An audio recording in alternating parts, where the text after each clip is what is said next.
Esta es una producción de Grupo Fórmula. Encuentra más contenido como este en radioformula.mx. La Cámara de Senadores acaba de enviar a la Cámara de Diputados esta iniciativa, esta minuta, como le llaman ellos, respecto a la prisión preventiva.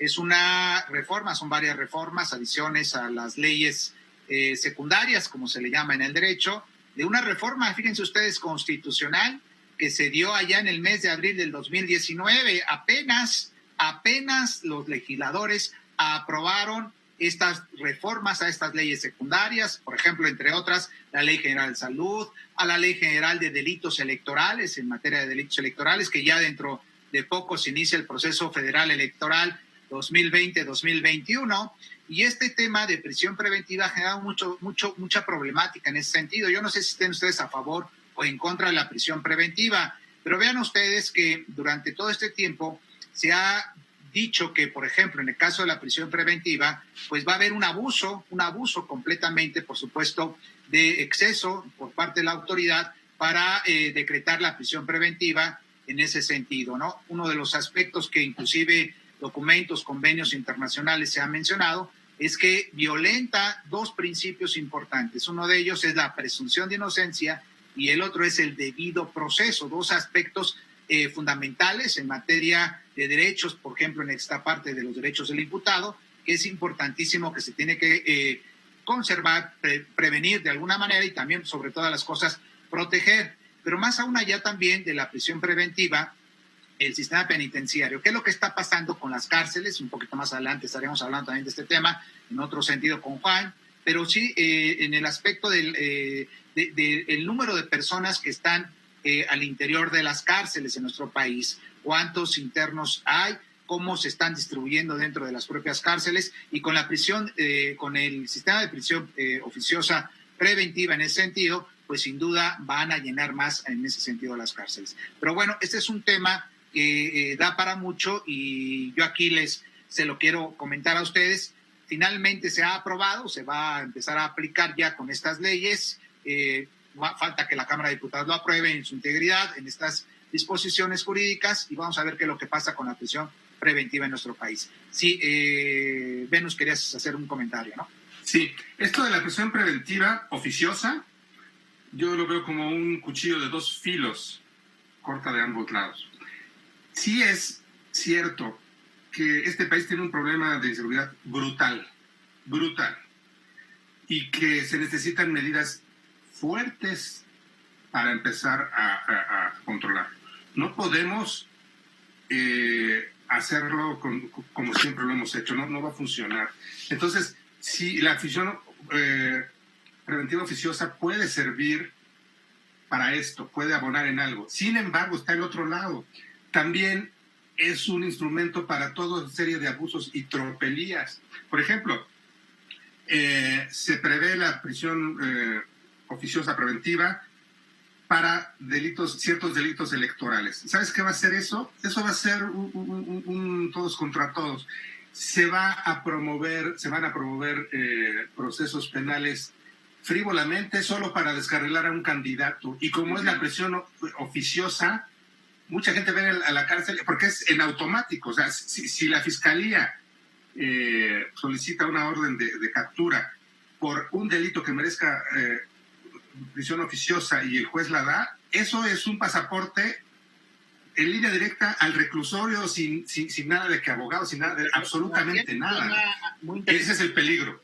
Porque si las partes en ese sentido que están involucradas en este tema pueden llegar a un acuerdo reparatorio en ese ámbito, dice la propia ley, que no habrá necesidad de que se decrete por parte de la autoridad la prisión preventiva oficiosa, que ese es algo que tampoco se ha comentado mucho en ese sentido, ¿no, Venus? Pero sí. A ver, Daniel, ¿querías comentar algo? Sí. Sí, me llama mucho la atención dos cosas. Estoy de acuerdo con lo que dice Venus completamente, porque prisión preventiva oficiosa, bueno, pues eso es, ya te arrestaron y ya te metieron a la cárcel, punto, ¿no? Y con el sistema que tenemos de seguridad, de policías, y bueno, si no quieren entrarle a la pena de muerte, imagínate que porque los sistemas están bien corruptos, imagínate con esto, ¿no? Al arbitrio de quien te está llevando. Número uno.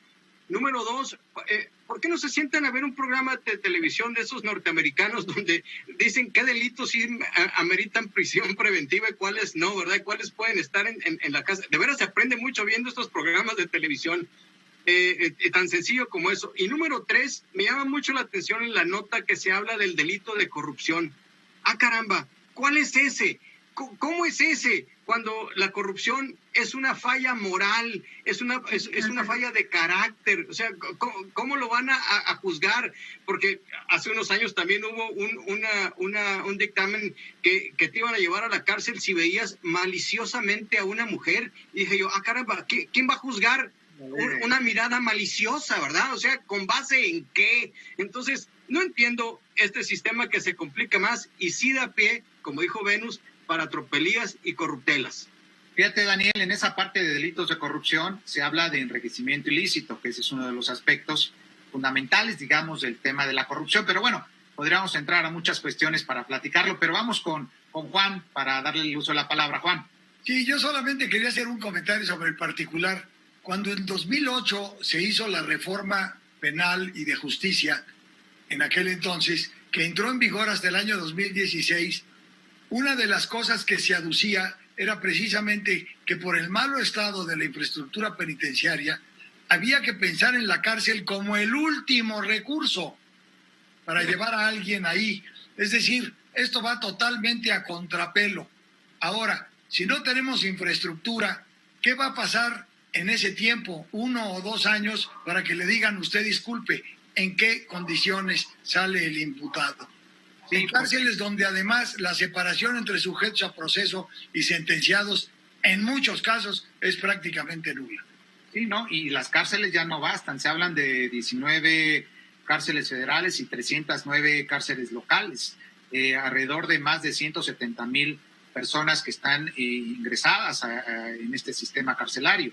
Y el lugar, el espacio, la sanidad, por ejemplo, que es otro de los grandes temas, es temas de derechos humanos, Juan, y eso creo que también hay que valorarlo en ese sentido, pero sobre todo la cuestión de la prisión preventiva oficiosa, hasta dónde se va a llegar, cómo se va a detener, lo decía justamente Venus, en la materia de delitos electorales, se puede usar como una herramienta en contra de los candidatos, ¿no? Denunciarlos y inmediatamente pues van a estar detenidos, lo decía Daniel, y de alguna manera quizás hacia la cárcel, pero va a ser una cámara húngara en tiempos de campañas.